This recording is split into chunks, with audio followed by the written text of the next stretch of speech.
예, 통합진보당 대변인 홍성규입니다. 세 가지 말씀드리겠습니다.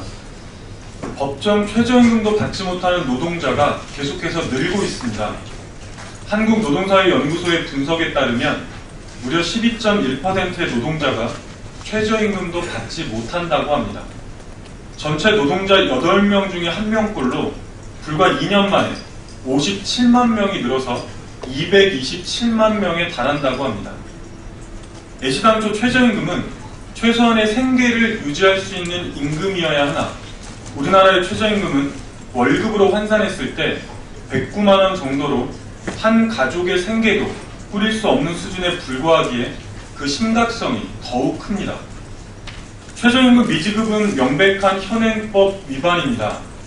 정부 당국의 1차적 책임을 물을 수밖에 없는 이유입니다. 입만 열면 법과 원칙을 주장하는 박근혜 정권이 제대로 엄격하게 관리 감독만 하더라도 현저하게 상황을 호전시킬 수가 있습니다.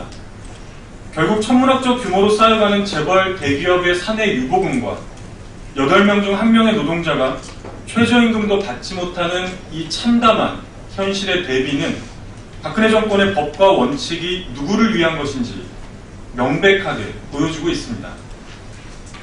심지어 모범을 보여야 할 정부 등 공공부문에서도 최저임금 위반 비율이 12.9%로 오히려 더 높게 나온다니 말 다 한 것 아니겠습니까?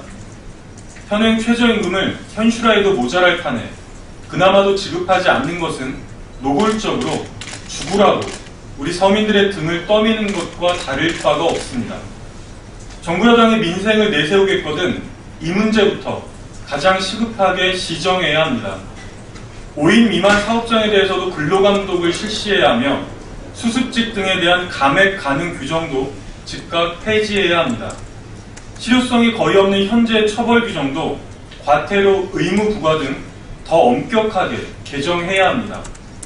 무엇보다 정부 등 공공부문의 위반 행태부터 일벌백계에서 솔선수범을 보여야 합니다. 해당 부처의 장관과 공기업 사장부터 무겁게 그 책임을 물어서 엄하게 처벌해야 민간도 따라오지 않겠습니까? 이명박 정권 말기에도 9.6%에 머물렀던 것이 박근혜 정권 들어 더 가파르게 치솟고 있습니다. 공공부문 역시 마찬가지입니다. 결국 전적으로 박근혜 대통령의 의지에 관한 문제입니다. 두 번째입니다. 새누리당 공무원연금 개정안에 대한 공무원 교직원들의 찬반 투표 최종 집계 결과가 나왔습니다. 공적연금 강화를 위한 공동투쟁본부는 어제 기자회견을 열어서 72.4%의 대상자가 투표해서 무려 98.7%가 반대했다고 밝혔습니다. 그야말로 압도적인 반대입니다. 새누리당이 대한민국의 정당이 맞다면, 눈과 귀가 있다면 당사자들의 목소리를 더 이상 외면해서는 안 될 것입니다. 김무성 대표가 직접 국회 본회의장 연설을 통해서 사회적 대타협 운동을 역설한 지 불과 한 달도 채 지나지 않았습니다. 무려 100만 명, 가족까지 포함하면 400만이 넘는 국민들의 일치된 의사는 철저하게 짓밟고 마치 군사작전이라도 감행하듯 무자비하게 밀고 나가는 것이 대타협 정신은 아니지 않겠습니까? 어제처럼 공무원과의 만남을 앞두고 교묘하게 통계를 누락, 왜곡, 비틀어서 계산한 거짓 자료로 국민을 호도하는 치졸한 작태 역시 즉각 중단해야 합니다. 공무원 연금에 대한 사회적 논의는 당연히 필요하고 또 시급합니다.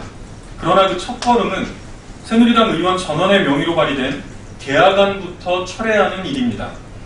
총뿌리를 겨누면서 대화하자는데 누가 그 진정성을 믿을 수 있겠습니까? 정부 여당이 거듭된 당사자들의 목소리에 귀를 기울일 것을 강력히 촉구합니다. 마지막입니다.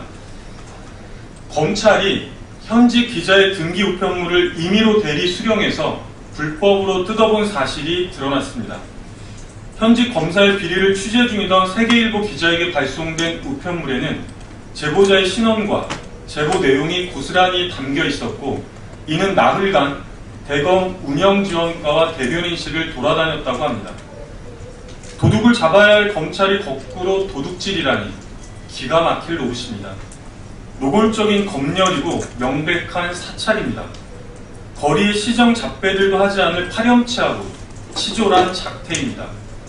검찰의 해명이 가관입니다. 실수로 뜯었다가 다시 봉했다고 합니다.